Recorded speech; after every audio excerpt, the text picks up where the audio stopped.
ये वामन ढाबा से लेके भोईदापाड़ा तक का जो रास्ता है, बीच में टिवरी, राजावली पूरा परिसर आता है।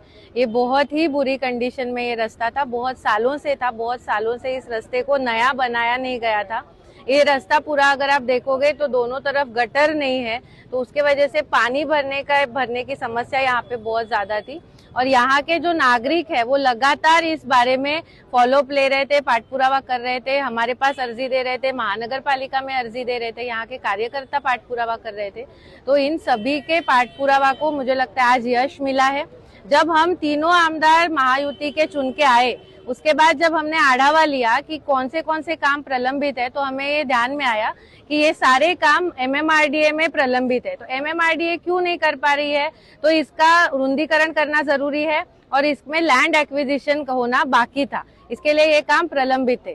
16 जुलाई 2025 को सम्माननीय मुख्यमंत्री देवेंद्र जी ने महानगर पालिका के प्रलंबित समस्याओं के लिए मीटिंग ली और उस बैठक में उन्होंने आदेश दिए कि एमएमआरडीए जिन रस्तों का लैंड एक्विजिशन पूरा हो गया है उनको त्वरित मंजूरी दे और वो काम हाथ में ले, और जिनका लैंड एक्विजिशन बाकी है उनका लैंड एक्विजिशन प्रोसेस करना महानगर पालिका शुरू करे।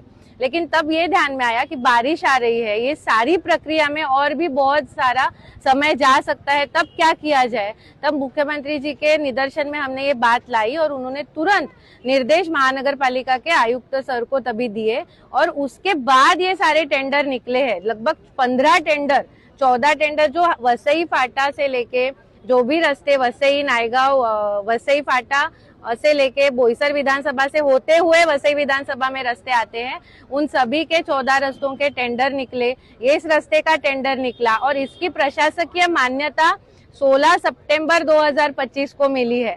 तो महानगर पालिका के चुनाव से पहले महानगर पालिका में सत्ता आने, बहुजन विकास आघाड़ी की सत्ता बैठने से पहले ही इसके टेंडर निकले, इसकी प्रशासकीय मान्यता मिली।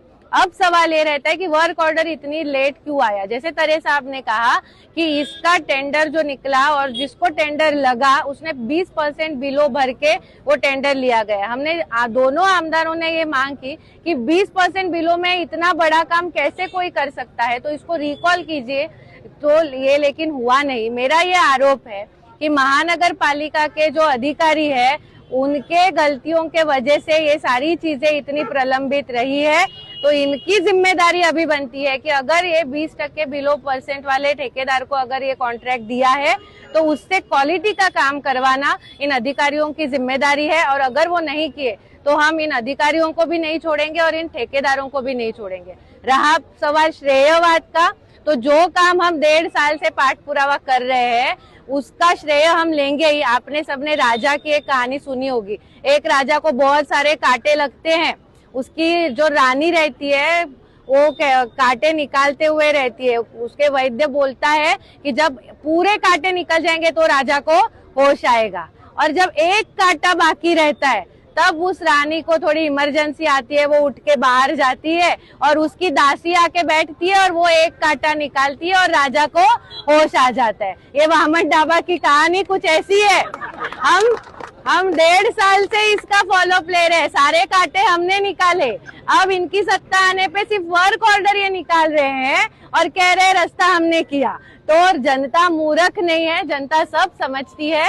और एक 1.5 साल काम के पाठपुरावा करने के बाद काम होता है। 1 महीने में अगर काम होने लगे तो भाई साहब इस देश के सारे रास्ते तो 1 महीने में बनने चाहिए। इस वसई के सारे रास्ते अभी हम ये देखेंगे फिर कि कितने महीने में टेंडर निकलते हैं, कितने महीने में ये लोग रास्ते बनाते हैं, हम भी देखने के लिए यहाँ पे बैठे हुए हैं। तो इस जनता समझदार है, जनता समझती है। और एक संदेश मैं इस कार्यक्रम से देना चाहती हूँ कि जनता ने इसका फॉलोअप किया है, जनता ही इसका उद्घाटन करेगी और हम जनता के साथ यहाँ पे खड़े हैं।